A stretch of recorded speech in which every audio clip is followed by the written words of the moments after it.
بسم اللہ الرحمن الرحیم۔ السلام علیکم۔ ہر روز کی طرح آج بھی دربار لگا ہوا تھا۔ سلطان شان سے اپنی نشست پر براعظمان تھے۔ بہت سی رعایا آ رہی تھی اور اپنے مسائل ان کے گوش گزار کر کے اپنے حل نکال کر جا رہی تھی۔ اچانک محل کے اندر دو آدمی داخل ہوئے۔ وہ دیکھنے میں اتنی عمر کے لگ بھی نہیں رہے تھے۔ وہ دونوں آدمی سلطان کی نشست کے بالکل سامنے سر جھکا کر کھڑے ہوئے۔ وہ دونوں بالکل خاموش تھے۔ چند منٹ گزر گئے تھے کہ لیکن ان دونوں آدمیوں میں سے کوئی بھی کچھ بھی نہیں بولا تو سلطان بڑے پریشان ہو گئے کیونکہ ان کا وقت بھی ضائع ہو رہا تھا۔ انہوں نے ان دونوں آدمیوں کی جانب دیکھا اور دونوں کو ایک ساتھ متوجہ کرتے ہوئے کہنے لگے، آخر کیا مسئلہ ہے؟ تم دونوں ایک کے ساتھ درپیش کیا گیا ہے، اپنی بات بولو اور حل نکال کر جاؤ۔ تمہارے بعد بھی بہت سے لوگ محل کے باہر اپنی باری کا انتظار کر رہے ہیں۔ ان کی بات سن کر ان میں سے ایک آدمی سلطان رحمۃ اللہ علیہ کی جانب دیکھتے ہوئے کہنے لگا، سلطان معظم، ہم آپ سے اکیلے میں بات کرنا چاہتے ہیں۔ جبکہ یہ بات سن کر تمام درباری وزیر اور خود سلطان بھی حیران ہو گئے۔ وہ کہنے لگے، تمہارا جو بھی مسئلہ ہے تم بتا سکتے ہو، یہاں پر موجود کوئی بھی شخص تمہاری کوئی بھی بات باہر نہیں پہنچائے گا۔ لیکن وہ آدمی فوراً سر منفی میں کرتے ہوئے کہنے لگا، سلطان معظم، یہ ہماری عزت کا معاملہ ہے۔ اگر ہم سب کے سامنے اس بارے میں بات کریں گے تو ہماری کوئی عزت نہیں رہ جائے گی۔ ہم خاندانی لوگ ہیں۔ سلطان صلاح الدین ایوبی رحمۃ اللہ علیہ نے چند منٹ کے لیے ان دونوں کو اپنے ساتھ ایک مخصوص کمرے میں لے کر گئے اور وہاں پر نشست پر بیٹھ گئے اور وہ دونوں آدمی ان کے سامنے ہاتھ باندھ کر کھڑے ہو گئے۔ سلطان اب کمرے کے اندر بالکل اکیلے تھے۔ باہر ان کے سپاہی ان کی حفاظت اور حال میں خود ہی کرنا چاہتے تھے۔ ان میں سے ایک آدمی سلطان کی جانب دیکھتے ہوئے کہنے لگا، سلطان معظم، ریا میں ایک آدمی آ گیا ہے، نہ جانے وہ کون ہے اور کہاں سے آیا ہے، لیکن انسان دکھنے میں بہت حسین ہے۔ ایسا لگتا ہے کہ اس کی خوبصورتی یوسف کی بالکل پرچھائی ہے۔ جو بھی عورت اس آدمی کو دیکھ رہی ہے اپنا آپ کو خود ہی اس آدمی کے قدموں میں جا کر نچھاور کر رہی ہے۔ نہ جانے اس آدمی میں ایسی کون سی کشش ہے جو اس آدمی کو دیکھتے فوراً اس آدمی کی طرف مائل ہو جاتی ہے۔ سلطان نے یہ بات سنی تو وہ کہنے لگے، تو اس میں کیا کر سکتا ہوں؟ یہ تو ان عورتوں کا نفس کمزور ہے جو اپنا حیا کو بالائے طاق رکھ کر اس آدمی کے قدموں میں اپنے آپ کو نچھاور کر رہی ہیں۔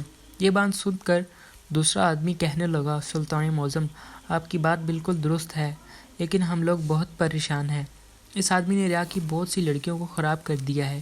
نہ جانے اس میں ایسی کیا کشش موجود ہے کہ ہمارے گھر کی بہن بیٹیاں جو بھی نا پردے کے اپنے چچا کے ساتھ بھائیوں کے سامنے نہیں آتی، وہ اس آدمی کے سامنے چلی جاتی ہیں اور اپنے آپ کو اس کے ساتھ سونپ دیتی ہیں۔ ہم بہت پریشان ہیں۔ کچھ ایسا کریں کہ اس آدمی کو ریا سے باہر نکال دیں، یا پھر کچھ ایسا کر دیں کہ اس کی خوبصورتی تھوڑی کم ہو جائے اور مزید بہن بیٹیاں خراب ہونے سے بچ جائیں۔ سلطان صلاح الدین ایوبی رحمۃ اللہ علیہ یہ بات سن کے پریشان ہو گئے اور کہنے لگے، میں ایسا کیا کر سکتا ہوں؟ وہ آدمی اگر غلط کاری کر رہا ہے تو اس کے سامنے سے عورت بھی تو ساتھ دے رہی ہے۔ وہ زبردستی کسی کے ساتھ تو نہیں کر رہا، لیکن ہمارے اسلام میں اس چیز کو زنا قرار دیا ہے۔ مجھے تم لوگوں کی بات درست لگ رہی ہے۔ میں اس آدمی کو کسی دوسرے شہر لے جاتا ہوں تو وہاں بھی دو عورتیں موجود ہوں گی، وہ بھی اس کی جانب مائل ہو جائیں گی اور اپنے آپ کو اس کے قدموں میں نچھاور کر دیں گی، جس طریقے سے تم دونوں پریشان ہو مزید کرتے ہو۔ کہنے لگے، جی سلطان معظم، ہمارا بھی یہی کہنا ہے کہ کچھ ایسا ہو جائے کہ اس آدمی کی جانب عورتیں مائل نہ ہوں۔ سلطان نے ان دونوں کا مسئلہ سنا اور ان دونوں کو دلاسا دے کر وہاں سے بھیج دیا اور اگلی روز ہی اس دو آدمی دربار میں طلب کر لیا۔ سلطان صلاح الدین ایوبی رحمۃ اللہ علیہ نے جب اس نوجوان مرد کو دیکھا تو خود بھی مبہوت ہو گئے۔ وہ آدمی دکھنے میں بلا کا حسین تھا، اس قدر خوبصورت، اس کی جسامت، اس کی رنگت، اس کی آنکھیں، اس کے ہونٹ، یعنی سر سے لے کر پاؤں تک وہ بہت زیادہ حسین تھا۔ دیکھنے والا کوئی بھی کیوں نہ ہوتا اس آدمی کی جانب خود کو مائل ہونے سے نہیں روک پاتا تھا۔ جبکہ سلطان نے خود کو جلدی قابو کیا اور اس آدمی کی جانب دیکھتے ہوئے اس سے دریافت کرنے لگے کہ وہ کہاں سے یہاں پر رہنے کے لیے آیا ہے، کیونکہ انہوں نے ابھی تک ایسے کسی آدمی کے بارے میں نہ کبھی سنا تھا اور نہ ہی ریا کے اندر اس جیسے آدمی کو دیکھا تھا۔ وہ سلطان کے سامنے بہت ادب کے ساتھ کھڑا ہوا تھا، کی بات پر سر اٹھایا اور کہنے لگا، میں مصر سے آیا ہوں، یہاں پر نوکری کرنے کے لیے آیا ہوں، لیکن نہ جانے کیوں لوگ مجھ سے پریشان ہو رہے ہیں اور مجھ سے بھیجنا چاہتے ہیں۔ لیکن سلطان معظم، میں بھی تو انسان ہوں، مجھے بھی یہاں رہنے کا حق ہے۔ یہ بات سن کر سلطان گرجتے ہوئے کہنے لگے، مانتا ہوں کہ تمہیں یہاں رہنے کا حق ہے، تم یہاں رہ سکتے ہو، تمہیں کوئی کچھ نہیں کہے گا، ہم سب آزاد ہیں، لیکن تمہاری وجہ سے ریا کی بہت سی بہن بیٹیاں خراب ہو رہی ہیں اور تمہاری خوبصورتی سے اتنی مجبور ہو کر اپنے آپ کو تمہارے قدموں میں نچھاور کر دیتی ہیں کہ گھر کے مرد بہت پریشان ہیں، جس کی وجہ سے میرے پاس تمہاری شکایت آیا ہے۔ اس وجہ سے میں نے سوچا ہے کہ تمہارے سر کے بال اتار دیے جائیں گے تاکہ کوئی بھی عورت تمہیں دیکھ کر مائل نہ ہو سکے۔ جبکہ وہ آدمی فوراً یہ بات سن کر جنبل گیا اور کہنے لگا، سلطان معظم، یہ غلط ہے، میرے ساتھ اتنی بڑی ناانصافی کیوں؟ میں بھی تو انسان ہوں، مجھے بھی جینے کا حق ہے۔ میں مصر میں موجود تھا تو وہاں سے بھی مجھے یہی سب باتیں سننے کو ملتی تھی اور مجھے وہاں سے نکال دیا گیا، اور جو میں یہاں تو نوکری کی تلاش میں یہاں آیا ہوں، تو میرے ساتھ یہ ظلم کیوں؟ وہ عورتیں میری جانب خود مائل ہوتی ہیں، میں کسی کو خود کی جانب مائل نہیں کرتا ہوں، آپ یہ بات کیوں نہیں سمجھ رہے؟ ایک پل میں انہیں حضرت یوسف علیہ السلام کا خیال آیا، وہ بھی اس طریقے سے ہی زلیخا سے پریشان تھے، لیکن نہ جانے کیوں اس آدمی کو دیکھ کر بھی انہیں ہمدردی بالکل نہیں ہوئی تھی، بلکہ ایک عجیب سا اس کی شکل کو دیکھ کر اب غصہ آنے لگا تھا۔ سلطان نے جب یہ بات سنی تو وہ کہنے لگے، ٹھیک ہے، تم درست کہہ رہے ہو، تم انسان ہو، تمہیں جینے کا بھی حق ہے، ہم اس بات کو تسلیم کر رہے ہیں جو تمہیں معلوم ہو چکی ہے، یہ بات کہ تم اس خوبصورتی کے ساتھ کہیں بھی نہیں رہ سکتے ہو، تو پہلی فرصت میں خود کو تبدیل کرو، تم مصر سے اسی وجہ سے نکال دیے گئے ہو اور اسی وجہ سے تمہاری خوبصورتی ہے، تو تم اپنی خوبصورتی کو ختم کر دو تاکہ تم آرام سے زندگی گزار سکو۔ یہ بات سن کر وہ بہت کھنجلائے، اس نے بہت انکار کیا، لیکن سلطان نے اس کے بارے میں بہت بڑی سوچ رکھی ہوئی تھی۔ اس آدمی کے بال اتر جانے کے باوجود بھی اس کی خوبصورتی میں کوئی کمی نہیں آئی تھی، بلکہ وہ مزید ہی حسین محسوس ہو رہا تھا، لیکن سلطان نے اس کو مزید پریشان نہیں کیا تھا کیونکہ یہ واقعی اس کے ساتھ ناانصافی تھی۔ کچھ دن مزید گزر گئے اور ایک بار پھر کچھ آدمی اس کے دربار میں اسی آدمی کی شکایت لے کر آ گئے۔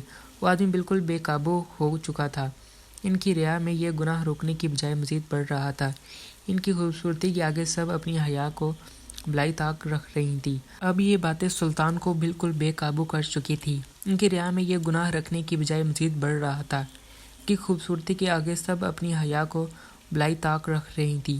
اب یہ باتیں سلطان کو بالکل بے قابو کر چکی تھی، ان کی ریا میں یہ گناہ روکنے کی بجائے مزید بڑھ رہا تھا، ان کا خون کھول اٹھا، زناکاروں سے انہوں نے سخت نفرت تھی، انہوں نے کبھی بھی یہ کام نہ کیا تھا اور نہ انہوں اپنی ریا اور اپنی فوج میں موجود سپاہیوں کو ایسا کام کرنے کی اجازت دی تھی۔ خود کو لذت کے لیے کنیزوں کو استعمال کرتے، لیکن انہوں نے ایسا کچھ بھی نہیں کیا تھا، بلکہ ایک عورت اس کا دھر پوری ریا کے سامنے سر تن سے جدا کر دیا جائے گا، اس عورت پر بالکل بے رحم نہیں کھایا جائے گا جو یہ غلط بات کرے گی، اس کی معافی اس کو کسی صورت میں نہیں ملے گی۔ وزیر نے جب یہ بات سنی تو وہ سلطان کو کہنے لگا، حضور، آپ کا غصہ بجا ہے، لیکن اگر ایسا اعلان ہوتا ہے تو پوری ریا بغاوت پر اتر آئے گی، کیونکہ عورت کے ساتھ ایسا کرنا غلط ہو جائے گا۔ بنت ہوا کو نازک پھول قرار دیا گیا ہے، اگر ہم لوگ ان کے ساتھ ایسا ظلم کریں گے تو لوگ آپ کے ہی خلاف ہو جائیں گے۔ سلطان یہ بات اچھے طریقے سے جانتے تھے، وہ ہمیشہ ہی عورتوں کی عزت کرنا اور اپنا اولین ترجیح سمجھتے تھے، کنیزوں کو اپنی بیٹیوں کی نظر سے دیکھتے تھے، ملازماؤں کے ساتھ شفقت کے ساتھ پیش آنا، اور کوئی بھی عورت ریا کی اگر ان کے دربار میں عرضی لے کر آتی تھی تو اس کی عزت کے ساتھ سننا پسند کرتے تھے، لیکن یہ بات اب زانیوں کی آ گئی تھی، اس وجہ سے انہوں نے اپنی نگاہیں پل میں بدل لی تھی۔ وزیر کی بات سن کر وہ کہنے لگے، میں جانتا ہوں کہ میں کیا کر رہا ہوں، مجھے کوئی نہیں بتائے گا کہ میں کیا صحیح کر رہا ہوں اور کیا غلط، اگر کسی نے بھی میری تحقیق کرنے کی جرت کی تو اس کے لیے بہت غلط ہو جائے گا۔ یہ بات سن کر وزیر ایک دماغ میں نہ جانے کیا چل رہا تھا، وہ خود نہیں چاہتے تھے کہ پوری ریا میں اس بات کا اعلان کر دیا جائے، کوئی بھی عورت اگر یہ کام کرتی ہے تو اس کے بیچ میدان کے اندر اس کا سر دھر سے جدا کر دیا جائے گا، اور یہ بات سب کے لیے بہت عجیب تھی، کیونکہ سب لوگ سلطان کے کردار سے واقف تھے، وہ سب جانتے تھے کہ ان کی شخصیت کیسی ہے، وہ ایک ظالم بادشاہ نہیں بلکہ ایک رحم دل بادشاہ تھے، وہ کبھی بھی ایسا ظلم اپنی ریا کی عورتوں کے ساتھ نہیں کر سکتے تھے، لیکن جب ان کی خاص وزیر کے منہ سے یہ اعلان سنا تو سب لوگ ہی پریشان ہو گئے۔ بہت سے لوگوں نے سلطان کی اس بات پر نفی کرنے کی کوششیں کی، لیکن وہ ایک سلطنت کے بادشاہ کے نفی کسی صورت نہیں کر سکتے تھے، اس لیے آپس میں ہی چمگوئیاں کر کے خاموش ہو گئے۔ انہیں بالکل بھی سزا نہیں دے سکتے تھے کیونکہ وہ خود کسی کو بھی اپنی جانی مال نہیں کر رہے تھے۔ سب کا ہی یہ کہنا تھا کہ لیکن بات اب یہاں پر ختم نہیں ہوئی تھی۔ سلطان نے یہ سب کچھ صرف اور صرف ڈرانے کی خاطر لوگوں میں یہ بات پھیلائی کہ جو بھی عورت یہ کام کرے گی اس کا تن سر تن سے جدا کر دیا جائے گا۔ لیکن عورتیں بھی ابھی اپنے اس فعل سے باز نہیں آ رہی تھی اور دن بدن ان کے پاس شکایتوں کی لائن لگتی جا رہی تھی۔ اب سلطان بہت پریشان ہو گئے تھے۔ اس وجہ سے انہوں نے اپنے وزیر کے ساتھ مل کر ایک منصوبہ تیار کیا کہ وہ بغداد سے ایک عورت کو بلوائیں گے جو ان کے لیے ہی بھیجی ہوئی ہوگی۔ وہ عورت خود اس آدمی کے پاس جائے گی اور معلوم کرے گی کہ آخر ایسا وہ کیا کام کرتا ہے جس کی وجہ سے عورتیں اپنی آپ کو بے قابو ہونے سے روک نہیں پاتی۔ وزیر نے جب سلطان رحمۃ اللہ علیہ سے یہ بات منصوبہ سنا تو وہ کہنے لگے، سلطان معظم، جو بڑے سے بڑے خاندان کی اور شریف زادیاں خود کو اس آدمی کے سامنے مائل ہونے سے نہیں روک پائیں تو ہماری بلائی ہوئی عورت بھی خود کو کیسے روک پائے گی؟ وہ ابھی تو ایک عورت ذات ہوگی۔ مجھے جہاں تک لگتا ہے وہ بھی اس آدمی کی خوبصورتی کے سامنے چند منٹ ہی رک پائے گی۔ سلطان معظم نے وزیر کی یہ بات سنی اور کہنے لگے، نہیں وزیر، نہ جانے اس آدمی کو دیکھ کر ایسا لگتا ہے کہ وہ مظلوم نہیں بلکہ بہت ہی بڑا ظالم ہے۔ ایسا کبھی نہیں ہوا کہ کوئی بھی اتنا بے قابو ہو کر خود کو بلی باز کر کے اس کے ساتھ غلط کاری کرنا شروع کر دے۔ میری دیا کی بہن بیٹیاں میں بہت اچھی ہیں، وہ بہت لوگ کبھی بھی اپنے ساتھ اتنا بڑا ظلم نہیں کر سکتی۔ کوئی تو راز ہے جو ابھی تک کسی کو معلوم نہیں ہو رہا، اسی وجہ سے لوگ عورتوں کو ہی قصوروار ٹھہرا رہے ہیں۔ یقیناً کوئی تو ایسی بات موجود ہے جو اس آدمی سے جڑی ہوئی ہے۔ وزیر نے سلطان کی یہ بات سنی اور خاموش ہو گئے، اور اگلے ہی روز بغداد سے ایک بہت ہی حسین دوشیزہ کو بلایا گیا اور اس کو ساری چیزوں سے بتایا گیا اور اس کو کس طریقے سے اس آدمی کے پاس جا کر نفس پر قابو پانے کی کوشش کرنی ہے اور اس کا راز کھولنا ہے جو اس آدمی سے جڑا ہوا ہے۔ وہ لڑکی سلطان صلاح الدین ایوبی رحمۃ اللہ علیہ کی ایک عزیز کی بیٹی تھی۔ وہ ایک روز بغداد میں گئے تھے جس کی وجہ سے ان کی ملاقات ایک راہگیر سے ہوئی تھی۔ وہ کچھ پل کے لیے ان کے گھر قیام کے لیے رک گئے تھے۔ وہ شاہی لباس میں موجود تھے، اس وجہ سے وہ آدمی نے فوراً اپنے گھر لے گیا اور وہاں پر ان کی ملاقات اس حسین دوشیزہ سے ہوئی تھی۔ اور اس کے بعد جب ان لوگوں کو یہ بات معلوم ہوئی کہ وہ راہگیر کوئی عام انسان نہیں بلکہ ایک سلطنت کے بادشاہ سلطان صلاح الدین ایوبی رحمۃ اللہ علیہ ہیں تو وہ بہت ہی خوش ہوئے، اور اس کے بعد سے انہوں نے وعدہ کر دیا تھا کہ جو بھی ہماری ضرورت پیش آئے گی تو ہم لوگ آپ کی خدمت میں ضرور آئیں گے۔ ایسی چیز کو مد نظر رکھتے ہوئے سلطان نے بغداد سے اس لڑکی کو بلوایا جس کا نام سمرہ بنت فقان تھا۔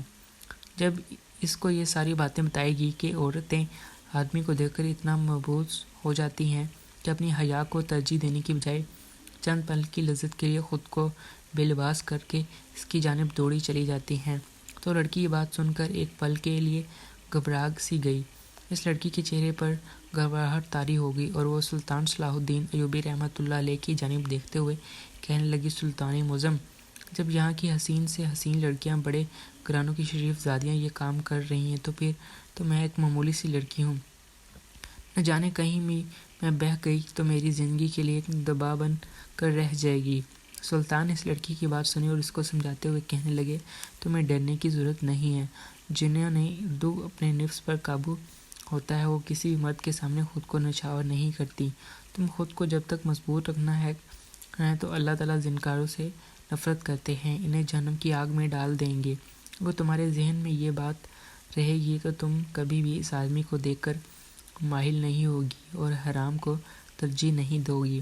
وہ آدمی کچھ تو ایسا کرتا ہے جس کی وجہ سے عورتیں اس کی جانب مائل ہو رہی ہیں۔ میں حرام کو ترجیح نہیں دوں گا، وہ آدمی کچھ تو ایسا کرتا ہے جس کی وجہ سے عورتیں اس کی طرف مائل ہوتی ہیں اور خود اس کے سامنے بے لباس ہو کر رہ جاتی ہیں۔ یہ بات سن کر وہ لڑکی بولی، یکدم سے جذباتی ہو گئی اور سلطان صلاح الدین ایوبی رحمۃ اللہ علیہ سے کہنے لگی،